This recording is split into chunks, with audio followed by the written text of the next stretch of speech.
अस्सलाम वालेकुम and welcome again to my YouTube channel. हमने पंजाब बायोलॉजी का कोर्स शुरू किया है जो आप लोगों की न्यू बायोलॉजी की बुक है 2025 में जो बुक आई है उसका कोर्स हमने शुरू किया है और चैप्टर नंबर 1 का ये हमारा लेक्चर नंबर 9 होगा। हमने इस वाले लेक्चर में प्लेटीहेल्मिन्थेस के हवाले से डिस्कस करना है। फाइलम प्लेटीहेल्मिन्थेस हम इस वाले लेक्चर के अंदर डिस्कस करेंगे। पिछले लेक्चर में आप लोगों ने किंगडम एनिमेलिया के कैरेक्टरिस्टिक्स शुरू किए हैं और डिफरेंट सारे फाइलम्स आप लोग डिस्कस कर रहे हैं एक एक लेक्चर के अंदर। सो हमारी आज की जो डिस्कशन होगी, अभी की जो डिस्कशन होगी वो प्लेटीहेल्मिन्थेस के बारे में होगी। आसान सा लेक्चर है और ब्रीफ है, इसमें इतना सारा काम नहीं होगा। कोशिश कर ले आप लोग इसको गौर से सुन ले। बहुत सारे कंसेप्ट्स जो मैं यहाँ पर अभी एक्सप्लेन करूँगा वो नेक्स्ट वीडियोज़ में मैं सरसरी समझाऊँगा, क्योंकि असल में इसमें हमने कुछ टर्म्स यूज़ करने हैं और वो टर्म्स आगे जाके हर एक फाइलम के अंदर हमने ऐड करने हैं। सो देखते हैं यहाँ पर मैंने नोट्स के अंदर क्या लिखा है। नोट्स देखने से पहले आप लोग ये पिक्चर ज़रूर देख ले, ताकि वहाँ पर जब मैं पॉइंट्स आप लोगों को समझाऊंगा तो इन पिक्चर्स की आप लोगों को समझ आ जाए। ये जो आप लोगों को एनिमल नज़र आ रहा है ये एक प्लेनेरिया है। क्लास 10th में आप लोग इसके बारे में थोड़ा बहुत डिस्कस भी कर चुके हैं जब आप लोग फ्रेगमेंटेशन पढ़ रहे थे, या फ्रेगमेंटेशन के साथ साथ जब आप लोग बाइनरी फिशन पढ़ रहे थे तो आप लोगों ने पढ़ा था कि वो प्लेनेरिया मैकर होता है। इनमें ये आई स्पॉट्स है, आप समझे कि ये फोटो रिसेप्टर है, लाइट सेंसिटिव रिसेप्टर्स होते हैं यहाँ पर। ये जो इंडिविजुअल आप लोग देख रहे हैं ये लिवर फ्लूक है, शीप के लिवर में अपना लाइफ साइकिल कंप्लीट कर रहा होता है। ये एक पैरासाइट है और आप लोग बोलेंगे कि ये हमेशा लिवर को टारगेट कर रहा होता है। जो आप लोगों को ये इंडिविजुअल नज़र आ रहा है, ये ऑर्गेनिज्म नज़र आ रहा है, ये आप लोगों की बुक में बनाया है टेपवर्म है। इसका मैं आप लोगों को दूसरा डायग्राम भी दिखाता हूँ। इनके बॉडी को अगर आप लोग देखेंगे तो यहाँ पर सेगमेंट्स पाए जाते हैं। आप लोग बोलेंगे कि टेपवर्म के बॉडी में ये छोटे छोटे सेगमेंट्स होते हैं। एलोंगेटेड इनकी बॉडी है और ये इसका एंटीरियर एंड है। इसका मैं दूसरा पिक्चर आप लोगों को दिखाऊंगा जो बुक के अंदर नहीं है, सिर्फ और सिर्फ समझाने के लिए। अगर इन तमाम ऑर्गेनिजम्स की बॉडी को आप लोग देखेंगे तो ये बिल्कुल फ्लैट है। जिस तरह लीफ फ्लैट होता है इसी अंदाज में आप लोग डिस्कस करेंगे कि इनके बॉडीज़ भी क्या होते हैं, फ्लैट होते हैं। सो नोट्स के अंदर अभी आप लोगों को काफ़ी सारी चीज़ों की समझ आ जाएगी। मैंने प्लेटीहेल्मिन्थेस का पहला कैरेक्टरिस्टिक यहाँ पर लिखा है कि they are also called flat worms. असल में हम इनको फ्लैट वर्म्स इस वजह से बोलते हैं क्योंकि दूसरे सेंटेंस के अंदर मैंने लिखा है कि the bodies of these animals are unsegmented. इनमें कोई सेगमेंट नहीं होते, सॉफ्ट बॉडीज़ होते हैं। इसका मतलब इनमें कोई स्केलेटन वगैरह नहीं होगा। एंड डॉर्सो वेंट्रली फ्लैटेंड होते हैं। डॉर्सल साइड नॉर्मली हम बैक साइड को बोलते हैं और वेंट्रल साइड हम एब्डोमिनल साइड को बोलते हैं। इनका जो शेप होता है वो समहाउ लीफ की तरह होता है। जिस तरह हमने इस लीफ को ऊपर और नीचे वाले साइड से कंप्रेस कर दिया हो तो इस तरह के इंडिविजुअल को हम बोलते हैं डॉर्सोवेंट्रली फ्लैटेंड, या आप दूसरे अल्फाज में बोल सकते हैं डॉर्सोवेंट्रली कंप्रेस्ड होगा। ऊपर और नीचे दोनों साइड से जैसे इसको किसी ने प्रेस किया हो और फ्लैट बॉडी इनकी नज़र आ रही हो। जिस तरह आप लोग ये पिक्चर में देख रहे हैं, यहाँ पर मैंने प्लेनेरिया दिया है, लिवर फ्लूक दिया है और ये टेपवर्म है। ये पिक्चर आप लोगों की बुक में नहीं है, ये डायग्राम। इनके बॉडी को आप लोग देख ले, बिल्कुल फ्लैट बॉडी है, ये भी फ्लैट बॉडी है और यहाँ पर एलोंगेटेड आप लोग बोलेंगे फ्लैट इनकी बॉडी होती है। They are triploblastic animals. इससे पहले आप लोगों ने नाइजीरिया डिस्कस किया था और नाइजीरिया में आप लोगों ने पढ़ा था कि वो डिप्लोब्लास्टिक होते हैं। ये आप लोग डिस्कस करेंगे ट्रिप्लोब्लास्टिक होते हैं। ट्रिप्लोब्लास्टिक एनिमल्स हम ऐसे एनिमल्स को बोलते हैं जो कि डेवलपमेंट के दौरान 3 लेयर से बनते होते हैं। इनके डेवलपमेंट में 3 लेयर्स आते होते हैं, जिनमें से एक लेयर को हम बोलते हैं एक्टोडर्म, दूसरे लेयर को हम बोलते हैं एंडोडर्म और तीसरे लेयर को हम बोलते हैं मीजोडर्म। ये तीनों लेयर्स कंबाइन मिला के ट्राई का मतलब होता है 3, सो ये तीनों कंबाइन हो जाते हैं और ये पूरा इंडिविजुअल बना देते हैं, तो इस वजह से हम इसको बोलते हैं ट्रिप्लोब्लास्टिक। ये बात ज़रूरी हो गई है कि आगे जो भी एनिमल्स आएंगे वो तमाम के तमाम ट्रिप्लोब्लास्टिक होंगे। इससे पहले फाइलम डिप्लोब्लास्टिक था और आगे जितने भी आएंगे वो तमाम के तमाम ट्रिप्लोब्लास्टिक होंगे। सो ये पॉइंट आप लोगों को पता होना चाहिए। They are acoelomate i.e. Lack body cavity. याद रखना है आप लोगों ने कि हमारे बॉडी के अंदर आप लोग अपने एब्डोमिनल कैविटी को देख ले। इस एब्डोमिनल कैविटी को या जहाँ पर लंग्स वगैरह मौजूद है इसको हम बोलते हैं सीलोम। ये हमारी बॉडी कैविटी है। इन एनिमल्स के बॉडी बिल्कुल फ्लैट होते हैं। आप लोग लीफ इमेजिन कर ले, मुझे बताओ लीफ के अंदर कोई कैविटी हो सकती है? नहीं हो सकती। क्यों नहीं हो सकती? क्योंकि बिल्कुल फ्लैट बॉडी है वो। तो लीफ में कैसे खाली कैविटी हो सकती है? बिल्कुल, चूँकि इनके बॉडीज़ भी फ्लैट है तो यहाँ पर कोई कैविटी, कोई चैम्बर्स नहीं होते।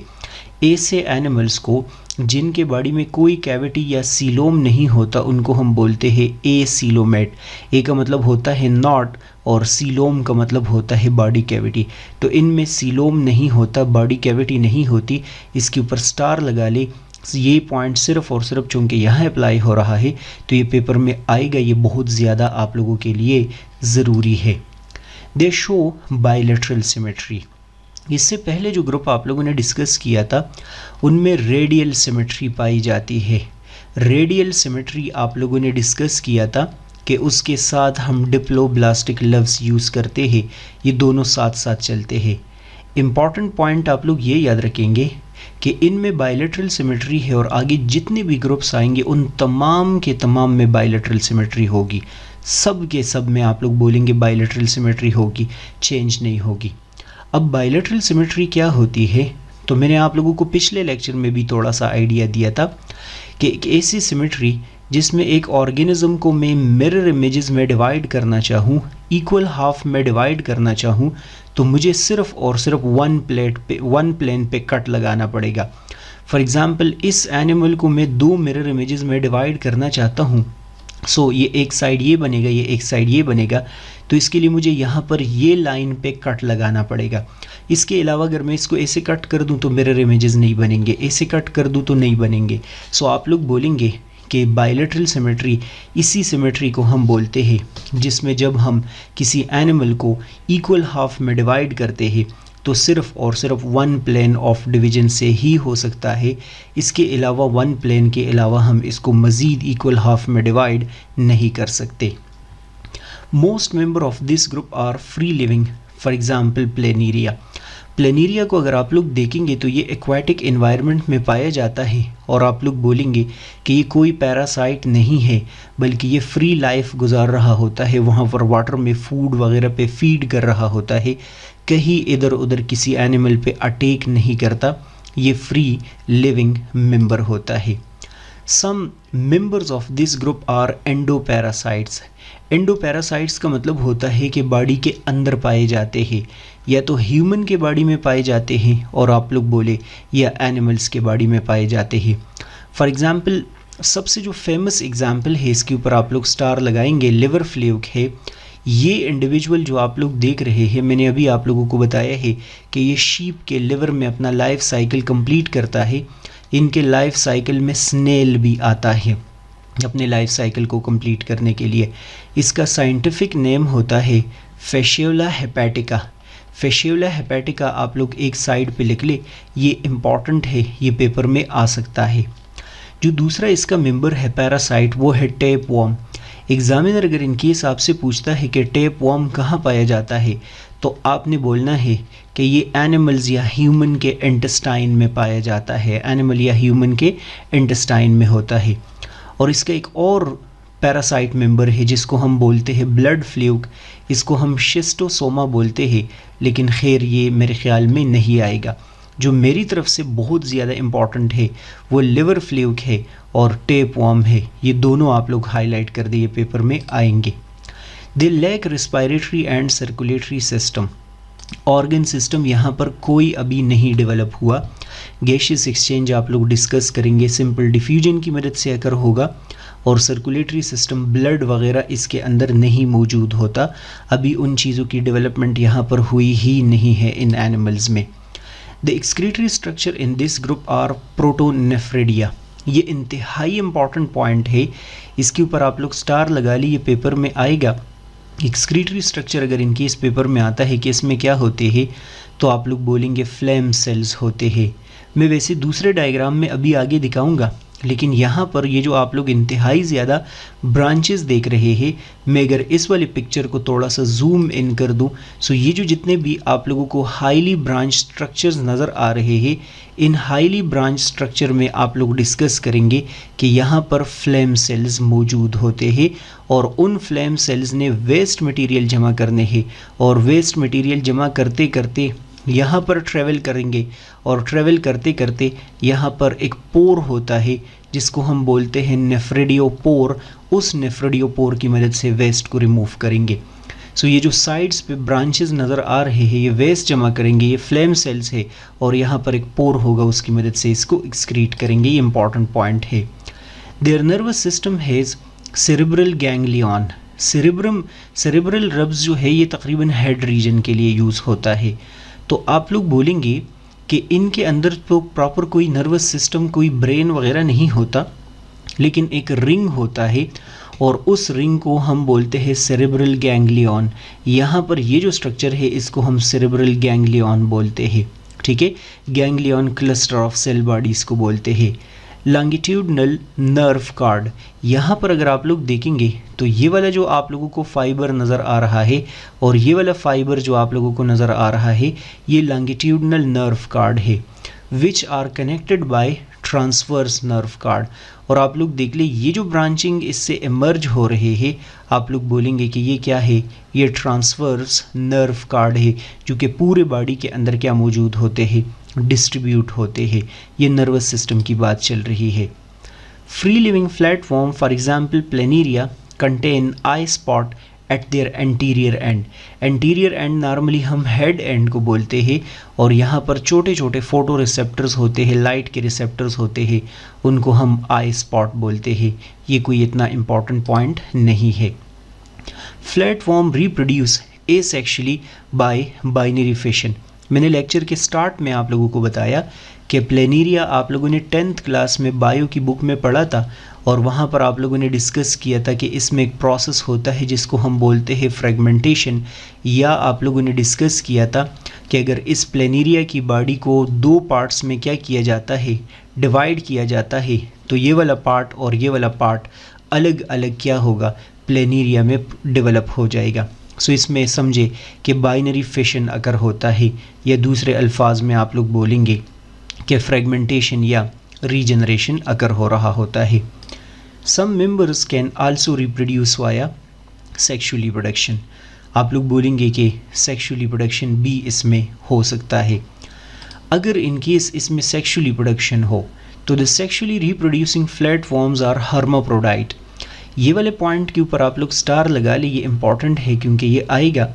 हर्माफ्रोडाइट ऐसे इंडिविजुअल्स को हम बोलते हैं जिसमें मेल और फीमेल रिप्रोडक्टिव ऑर्गन एक ही इंडिविजुअल के अंदर हो। मैं आप लोगों को ये कंसेप्ट समझा देता हूँ, ज़रा गौर से सुन ले। 10th क्लास में आप लोगों ने फ्लावर का स्ट्रक्चर पढ़ा था, तो उसमें आप लोग बोलते थे कि ये कैलिक्स होता है और जो कलरफुल पत्ते होते हैं उनको हम करोला नाम देते हैं। बीच में यहाँ पर होता है गाइनोशियम जो कि फीमेल रिप्रोडक्टिव ऑर्गन है, और साइड पे यहाँ पर होता है एंड्रोशियम जो कि मेल रिप्रोडक्टिव ऑर्गन है। अब आप लोग देख ले इस फ्लावर के अंदर मेल रिप्रोडक्टिव ऑर्गन भी मौजूद है और फीमेल रिप्रोडक्टिव ऑर्गन भी मौजूद है। ऐसे फ्लावर को हम हर्माफ्रोडाइट फ्लावर बोलते हैं। अगर इन केस कोई एनिमल हो और उस एनिमल में मेल और फीमेल रिप्रोडक्टिव ऑर्गन्स दोनों इकट्ठे मौजूद हो, इसे एनिमल को हम हर्माफ्रोडाइट एनिमल बोलते हैं, जो कि यहाँ पर हो सकता है। ये जो फाइलम है इसके अंदर तो काम काफ़ी सारा हो सकता है, लेकिन मेरे मुताबिक जो पेपर में आएगा, ए सीलोमेट पॉइंट ज़रूरी है, लिवर फ्लिप पॉइंट ज़रूरी है, टेप वॉर्म पॉइंट ज़रूरी है। इसी के साथ साथ आप लोग डिस्कस करेंगे कि हर्माफ्रोडाइट वाला पॉइंट जो है वो ज़रूरी है और फ्लेम सेल्स पॉइंट ज़रूरी है। ये इंतहाई ज़रूरी पॉइंट है और इंतहाई ज़रूरी फाइलम है। इसको आप लोग अच्छे से प्रिपेयर कर ले।